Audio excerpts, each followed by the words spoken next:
It is the Worst of the Riot podcast. It's good to be back. Hudson here with you on allow me to introduce myself. Friday, August 5th with Isaia. This is our last day alone. It is. Nikki returns on Monday. Uh-huh. And it'll be exciting on Monday, too, because then, we officially start the new branding. What does that mean? What do you mean? The new branding of the show. You haven't heard? What are we calling it? Pinky and Nikki. We're good old Pink Eye over across the way. Oh, Pinky and Nikki. If you're watching the video podcast, you get a little treat. You might be able to spot. Can you see that I have a pink eye going on? Hudson has pink eye. It's healed. Well, I mean, it's not completely healed, but it's dealt with. That is why I was out for the last 2 days. Were you telling people? I was telling people on the show and stuff. I didn't know if you want me to talk about it on air, so I didn't bring it up on air because I assumed today you wouldn't come back and be proud of it like you have been. I'm not proud of it. You've been proud. I'm not proud. And if you see, I'll change the screen here so you guys can see the distance between us. We're not that far apart. We're kind of a little close for comfort. You don't get it from breathing. We're pretty close. You'd have to touch. You have to touch my eye. Touch your eye. Or touch something that I'd have to touch my eye and then touch something and then you touch that thing and then you touch your eye.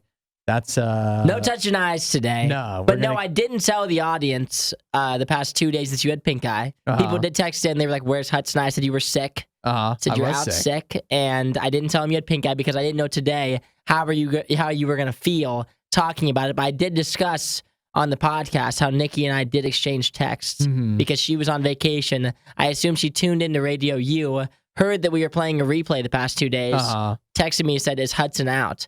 I said, "Yes, he has pink eye." She replied back, "What is he, 12, LOL?" And I said, "That's exactly what I was thinking." I don't know why. We had people texting and defending me, saying probably other pink eye regulars that had it as because adults. It can happen to adults. I don't know why I've worked here for... I can't wait till Nikki's back on Monday. For a long time, and I've never taken a sick day. I've never taken an entire sick day. This week you took 2. Because of pink eye, yes. Pink eye was the thing that took you down. Your perfect attendance rating. You're going to let pink eye be the thing that take you down? It's too late now. But, I take my eyes very seriously. Yeah, clearly. Maybe next time you should clean them. Or your hands, apparently. I guess so. So that is where I was, and so you can be the judge today what you think of the show with me coming back after 2 days of rest and relaxation. Yeah, you should have come back firing today. I thought you did pretty good. I thought it was a solid show. So. I had a lot ready to go. We also talked about Cracker Barrel stirring up some trouble on Facebook. And I don't know if you're a regular on Facebook. Do you ever scroll Facebook? Do you have a Facebook? Not really. No, I have one. I don't really use it. See, I only scroll. I'm Facebook was cool when I was in middle school. Yeah, and likewise. Then my age group kind of moved to Instagram and Twitter. Moved away from Facebook. I have a new love for Facebook as I return back. So I monitor stuff on the RadioU page. I don't use my own Facebook much, but I'll get on there every now and then, scroll on there, and it's exciting to go on Facebook and see, because I'm friends with people that I've been friends with for years on there, to see just how people's lives have changed. And the things that they'll post on Facebook is so entertaining. Because I never post on Facebook. I would never post on there. I haven't posted on Facebook in years. People act like they're talking to their closest friend on there. They'll post their deepest, darkest secrets on Facebook, exactly what's happening to them. You would never say in I real wouldn't life. even share. I would never share that with all these random people. They feel comfortable sharing this with thousands of people that they met in 7th grade that they're still friends with on there. And it's just hilarious to me, to read through some of these posts, people going through life crises, and they're just willing to put it all out there. And I'm just in shock. I feel like I'm invading their personal space, and they're willing to share this with me. It's honestly pretty entertaining. It's it almost makes you a little uncomfortable, doesn't it? It does. People are when they post on there, it's like they're talking to you in person. They don't do a post as if it's an update. It's we're having a conversation, but they're having it with 3,000 people that they kind of met once. And they're giving them their whole life story of what's happened in the past 3 weeks. Their friend Connie that they worked with at Sheetz a long time ago pops in and is like, "Oh, you're so brave for sharing this. You're so brave." And they get the support they need. They get the support they're looking for. I also like how like people on Facebook, they're like way like more radical on there than they are like in day-to-day life. 100%. Like people that you have a conversation with like face to face, they're a really nice person. You'll see them like commenting on like a controversial post with something just savage like. That's why I had to get off, because I couldn't see these people that I thought were nice, just nice folks. And then you'd see the things they say on Facebook. I'm like, whoa. Yeah. I can see that. I can see your post. Yeah, they're thinking, especially if it's a comment on something, they think nobody I know will see this. No one will see this. This is just all these random other people. It pops up in the feed. Yeah. You silly, oh my gosh, you gremlins. Yeah. Getting on there and posting these comments on like Walmart's page of your opinion. And it's just such an aggressive opinion. When I see Debbie Winslow commented on the news channel's page, I'm like, uh-oh. What is Debbie doing now? My favorite thing is like my grandmother. She's all over Facebook, right? And like she's in that age group that like really like loves Facebook. Not that like that you can't, but she loves it, and she posts on there all the time.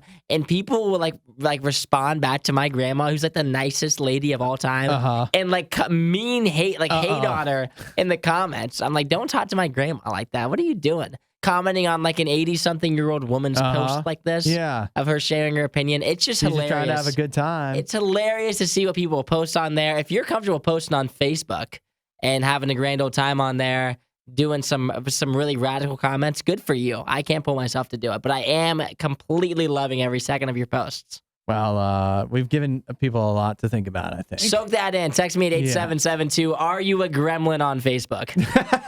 And enjoy the show. And we'll be back with Nikki as long as everything goes according to plan on Monday. Enjoy your weekend. It is the Riot. See you guys soon. You won't hear a show like this anywhere else. And that's probably for the best. The worst of the Riot. Radio U. Really, Hudson, here in the studio, joined by Isaia. We have one more day without Nikki. That means one day together. Isaia, I wanted to ask, been out the last couple of days with pink eye. How do my eyes look now? Be honest. They look a little bit red. I'm not going to lie. You should have seen them yesterday, 2 days ago. Everybody that I told, I told people that you had pink eye, and everyone was like shocked that you had it. Why is that shocking? Because like usually you get that when you're like 10 years old. Like Nikki texted me and she said, "Is Hudson out?" And I said, "He has pink eye." And she said, "What is he, 12?" Legitimately, she texted me that. Adults can get pink eye too. Yeah, but it's just not that common. Like usually adults like wash their hands and stuff. I do wash my hands. Then how'd you get pink eye? I don't know. I can't trace it back. See, this is what we can't figure it out. Here's what happened at the doctor. Once I was talking to the doctor. Actually, I did a telehealth thing, which is wonderful that I didn't have to go, because like it's already enough of a hassle. Especially when it's something like what you already have, that you have to get a prescription and stuff. I was going to have to go wait at the doctor. It was after normal hours. It just would have been a hassle. But this telehealth thing that you can get with our health insurance, pretty sweet. Anyways, I'm talking to the doctor on the phone, and he says, "Yep, it sure looks like you have pink eye." And I'm like, "Well, where did that come from?" Is he looking at you via FaceTime? I had to send him pictures. We were chatting. You weren't even FaceTiming. You were just messaging. Because I was so sure I had pink eye. I was that good at diagnosing myself. Have you had it before? No, never. Interesting. Yeah. Now they say that it's it's much more common with people who have contacts. Yeah, that makes sense. So that makes sense, of course, because you're touching your eyes all the time, which actually makes it amazing that I haven't had it by this point. But the doctor was like, "Yeah, you can get it from if you get like fecal matter in your eye." And I'm like, "Okay, but how did I get it?" And he says, "I'm going to give you a prescription for this thing." And so, I think yet again, circles back to washing your hands. That's just what it is. I've washed my hands. Hand sanitize, all the good stuff. I mean, I've worn contacts for like 20 some years, and maybe not that long, but a long time. And I've never had it before. So I think my hand washing routine over the last couple decades has proven itself pretty above reproach. And I think so there must have been somebody else that was touched your eye? Yeah, I think so. Somebody else must have touched your eye. That does make sense. I went swimming a while ago. You think it could be that? Maybe if you were in a hot tub. No, not a hot tub. Nah, then I don't know. Just a regular pool at a hotel. How long ago? Like a week. A week prior to when I got the infection. I don't know how pink eye works. All I know is little kids get it and Hudson. And That's what I've come to the conclusion to. You know what? I just needed a couple days off. Yeah, you didn't even have pink eye. I've been putting drops in my eyes to make them look like this, so you'll believe me. Makes sense. I could use a couple days off too. Maybe I'll come down with pink eye. Oh, you've had plenty of days off. Right. You hush over there. This is Radio U's Worst of the Riot. You've been following the Choco Taco saga, haven't you? I remember when we brought it up last time, yes. And I'm sure since the past a little over a week ago or so, you've probably been feverishly checking in saying, when is Choco, this can't be real. Choco Taco must be coming back. I've been loading up as many as I can. Yeah, you've in been the freezer. Stockpiling. Yeah. Here at Radio U? Oh, they're in there. So many? As many as you can imagine. Are we going to auction them off? That's what I was thinking, but maybe not anymore. Not anymore? Yeah, all of a sudden the value of our Klondike Choco Taco stockpile has taken a nosedive because it didn't take long for Klondike to come out and say, maybe we'll bring it back. See, I said this too. Yeah, you did, didn't you? I said they're trying to drum up some business. You take something away, then everybody complains because they like it so much. Even though the Choco Taco wasn't that popular. But once you take it away, then they're like, oh my gosh, that was my favorite. Right. And now they're like, oh, we'll bring it back. And when you bring it back, then it'll like drum up some more business. Right, because there's the 30 people that sincerely do love the Choco Taco. And then there's a whole bunch of people that haven't had one in a long time, but now that it's in the news, they're like, oh, yeah, I haven't had a Choco Taco in a while. That sounds good. I'd like to get one if they could just find one. Well, Klondike already has said to folks that they have a team of people working on a plan to bring them back. What do you need a plan? You've been making them for what, 40 years? That's what I was thinking. The plan is to keep making them if you want to. That it doesn't need to be a plan involved, but they're also, in the meantime, while they're saying that, also saying, what should we do with the last 912 Choco Tacos that are remaining? Ooh, that's a good idea. So what should they do with them? I don't know. I mean, usually people, they would like auction them off type thing, put your name in a raffle, and then 912 people win a Choco Taco. Yeah. But I feel like they could do something better than that. I'm just not sure what it is. Like an ice cream museum? No, you have to give them away. Or what if you, how about this? This is big now. Shoot them into space? Shoot them into space? Uh-huh. I don't know about that one either. Imagine the last 912 Choco Tacos, and these are supposedly some kind of this delicacy. What if you shoot it into space, and the last 912 Choco Tacos are enjoyed by astronauts? Nah, that doesn't do it for me. A way to make them astronauts, and maybe they be preserved longer up there, See, I think that they need to give them away to customers. Is what they need to do. Boring. But that's what they do with the last 900 of them. They do like a big auction thing, and they'll post on their Instagram or Facebook or Twitter, and then it's like hashtag Choco Taco winners or whatever, and then they repost it and share it, and they get all this. And all of a sudden, it's all over social media. And then someone ends up winning like 500 Choco Tacos that they'll never eat. So you want to give 500 away to one person, but think about how much more on social media would be if they shot them into space. I just don't feel like they're big enough to do that. Like, it'd be one thing if it was like a Twinkie or like a Ho-Ho or something like that, but this isn't. It's a Choco Taco. This isn't space worthy. You mean not big enough, like physically, not a large enough item? What if you combine them all into one giant Choco Taco and shot that? You just put one rocket booster on it. One huge one? And shoot that right into space. Yet again, this isn't that big of a deal. It'd be like the moon. Maybe if it was a drumstick. A Snickers ice cream bar might be more of that can be justified of being shot into space. Yeah, this is not. You think the astronauts would get this and they'd turn it down? I think they would, yeah. Yeah. So we're sacrificing our lives, spending years of our lives away from family and friends so we can study stuff in space. And this is what you send us, a Choco Taco? Exactly. It's just not good enough. It's not good enough to go to space. Find more Riot content online. Riot.radiou.com. Can I give you a compliment? Are you ready for that? Are you prepared? I'd love a compliment. Something I admire about you. Let's hear it. That the way you come in here, the way you dress. Not that it looks snappy or anything. I just appreciate that no logos. You occasionally will do like Ohio State or Cleveland Browns, but generally you're just like a basic gray sweater.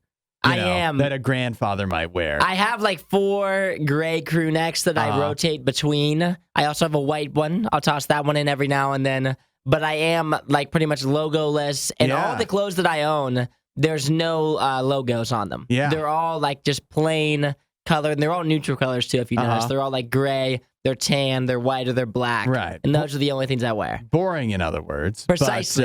Cleans, others would say. But it's not... you're not using your body as a billboard for some football team or some band you like or whatever. And I appreciate that. You haven't auctioned off your body to the highest bidder. Now, that being said, have you ever given any consideration to your end-of-life plans? I have, yes. Yeah? You know what you're doing? Yeah, I know what I'm doing. Viking funeral? Viking funeral? Yeah. I wouldn't say that. No? I thought it'd be this big. Something else in mind? The only thing that I have in mind is I need to make a video.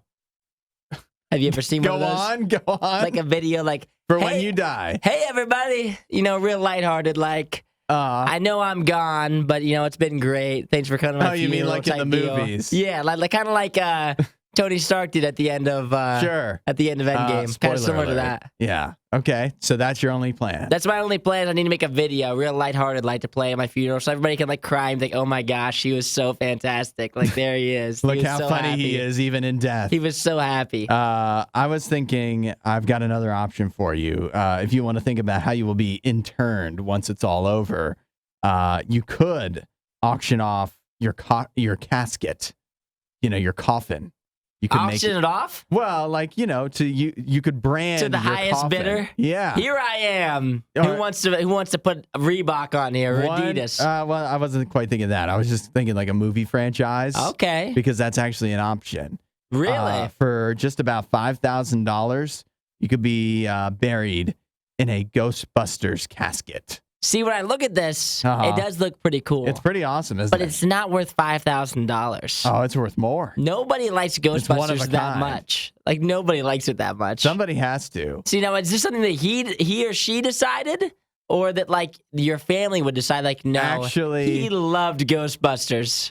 Yeah. He really, I think that has to be something you do. I think that has to be a decision you make together. It has to be. You have to plan for. Although I would hate to be in the family where somebody you're related to and they're like, pushing listen, for it? Yeah, my final wish, I will not be satisfied in death unless you bury me in a Ghostbusters coffin. See, I think that's one thing, but also if the person's already passed away and then like the one cousin is like, no, he loved Ghostbusters. We have to put him in this. Yeah. I'm like, what are you talking he would about? Have wanted. We're not putting him in that. Like, he's that's already wild. dead. We can do whatever we want. We can just do a regular casket. We don't have to do this wild Ghostbusters casket that's like 40% more expensive. Well, it is. Caskets are just expensive in general. It is available from Nashville Casket Scales. You can actually buy it on eBay. They actually made it for Ghostbusters. It was a part of the promotion for the newest Ghostbusters movie, Ghostbusters Afterlife, that came out last fall. Oh, yeah, that makes sense. So that is why they made it. They didn't make it on anybody's request to actually be buried in, but they also do offer custom coffins. For example, if you'd like to be buried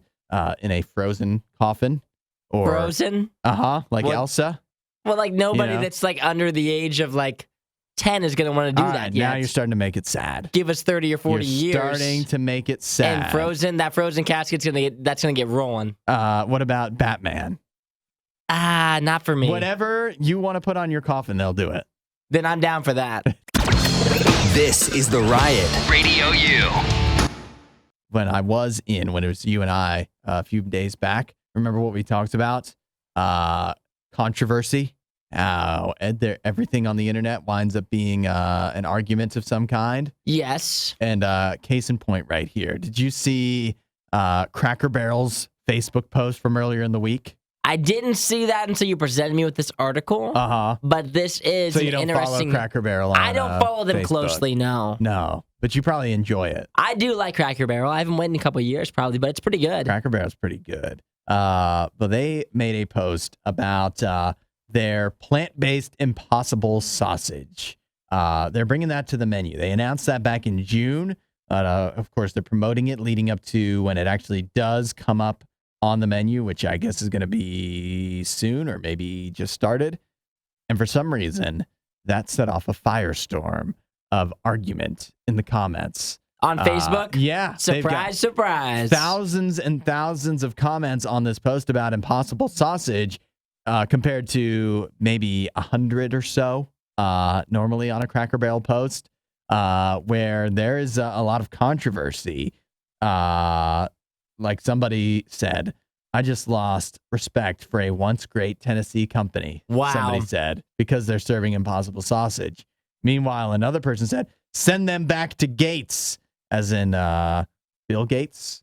For some reason, he says, we don't eat in an old country store for woke burgers. Oh, dang. But that's then, not the woke crowd is not happy. So there's the anti-impossible crowd, and then of course there's the pro-impossible crowd, or at least the crowd that says just because they have impossible sausage doesn't mean they're going to stop serving regular meat sausage, good sausage. So what's the big deal?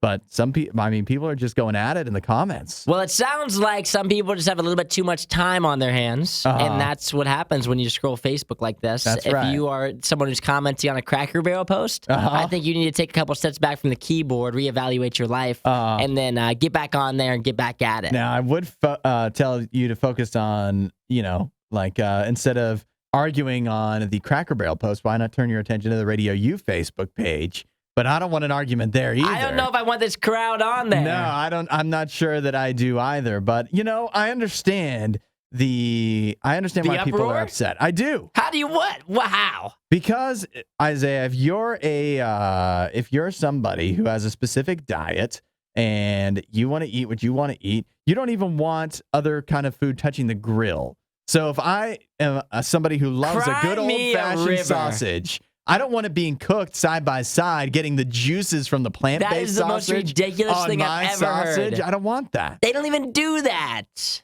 called cross-contamination. It's a big no-no. They do it on all of the, every place. That's one of the big things, is that they're cross-contaminating. So if you're a vegan or whatever, and you're trying to eat the plant-based burger, you can't eat the plant-based burger because it's still cooked in the same juices, right next to the same juices from the actual meat, and vice versa. If you're somebody who hates Impossible, those juices might be able. Oh, we've had the Impossible nuggets from KFC. I'm not saying that you won't be able to tell the difference between a sausage and an Impossible sausage. That's obvious. I think that food is trash. But if that's your thing, that's fine. But also, if it's cooked on the same grill, you're not going to be able to tell a difference. I don't know. It does not matter. I think it could be contaminated. Stop getting all worked into a bunch. It's not a big deal if there's just another thing added to the menu. That's fine. Just get used to it. If you think this is going to be the last place that adds an Impossible sandwich, you're going to be so upset over the next couple of years. I guess you're running out of places to eat. No, I don't. That's not my thing. I don't like the Impossible stuff. I like eating meat. It's more expensive. It doesn't taste as good. It's less healthy, I think, in many ways. That's your thing. That's your thing. But also, I'm not gonna be upset that that's on the menu. That's fine. But for me, it's gonna be a no-go. If you're all up in arms about it, go ahead and cry me a river. You'll be fine. You know what I'm hearing? I think you might be one of these Facebook commenters. I'm the one coming back at them. I'm starting to hear some of the same attitude from you some of the that animosity. I'm seeing from them. Cry me a river. Now we get it. It's in all of us. Hudson, Nikki, The Riot on RadioU. Here I have a list. We have new research on the most and least popular baby names of 2022. Are you ready? I am ready. I love judging baby names. Yeah. The least popular name, Glubin. Well, that's obvious. No, I'm just kidding. That's I was about to say. Name. Yeah. Is that even a name? No, it says the least popular, but I think what it means is the names that have gone down the most in popularity. Because there has to be names out there that are actual names that just nobody, like Jubal. That's actually a name. There's someone who's listening whose name's Jubal. They're so upset. So upset that they're the only Jubal that's currently alive because it's not a popular name anymore. But the names that have gone down the most in popularity this year, for ladies, Angela. I guess that's a weird way to put it because it's babies. So a baby isn't a lady. Little baby Angela. For little baby girls. You think that stems off The Office? Maybe people don't want them to take on that moniker? The Angela moniker? Angela does turn it around by the end of The Office. So it's a pretty happy life. I guess so. But I don't know. Maybe my wife's name is Angela. So maybe, I don't know. Maybe it could be you. She hit the, she perfected the name and nobody else can compete. That's a good save. I don't know. The least popular for boys' names. Now, this is why I think they're saying least popular. I think what they mean is it's gone down the most, like year over year. Kobe. Really? Yeah. Probably because it was so high a couple years ago. That's what I think. And now it kind of dropped off. It was inflated for a moment after Kobe Bryant's passing. And then now it has gone back down to its normal baseline. I do know a couple Kobe's. You do? I do, yeah. No way. That are my age, yeah. Yeah? Spelled the same way? Yeah, spelled the exact same way. Huh. That is, Kobe Bryant was pretty popular at that time too, I guess. Yeah, he was popular for a long time. Yeah, he had a good run. Good for Kobe. Some of the other names that are going down, Kimberly, Jeffrey, Nigel. I can understand that one. And I know we have a Nigel that's a listener. So upset with me. Sorry. And Alexa, that makes sense. Of course makes a lot of sense. We actually have an Alexa returning to Radio U here in just a few weeks after having a baby. So I don't know if she'll be happy or not to hear that her name is getting less and less popular. But what about the most popular baby names? Let's hear them. If you want to be just the most basic parents and fit in with the crowd, you would name your kids this year Lily and Muhammad. Really? Lily and Muhammad are the two most popular names. Those are the top, and those are new at the top of the list. It was. I feel like Lily's. I mean, there's a lot of people. I feel like Lily's been popular for a long time. It is. It endures the test of time. It's standing true. Olivia and Noah were the previous number ones, knocked out of the top spot. Olivia is a very popular name for females. Noah. I guess that makes sense. I know a lot of Noahs. There's a lot of Noahs. I feel like Lily's a cute girl name for like a little girl. And then as you get older, it's like, it's like baby cute. But as like a little girl name, it's a cute girl name. Yeah. And then here's some that are increasing in popularity. See if you can guess the theme. Robin, Maxine, Elle, Mike, Billy, Steve. Oh, so they're going throwbacks. Is what it sounds like. Well, kind of, but throwbacks tied to something. You got Robin, Maxine. There's so many people upset right now texting in. How can you not figure this out, Isaiah? Elle, Mike, Billy, and Steve? You don't see the theme. I don't see a theme. Have you ever heard of a little show called Stranger Things? Is that what it is? That's what it's from. I haven't seen it. All right, take it easy on me. It's the most popular show in the entire world right now. I haven't seen it. Robin, Maxine, Elle, Mike, Billy, and Steve. You're naming your children after Stranger Things characters. Yeah, what's this about we're doing? Some of them are good characters. It's just crazy. I just couldn't see myself doing that. Well, stop! Don't insult people because a lot of people are doing it. Those names are all in the top 100. Name your kid Rooster next. Off Rooster. Top Gun. Hey, I wouldn't put it past some people. Thanks for watching the worst of the riot. Since you made it this far, you might as well like, subscribe, and check out riot.radiou.com for even more riot.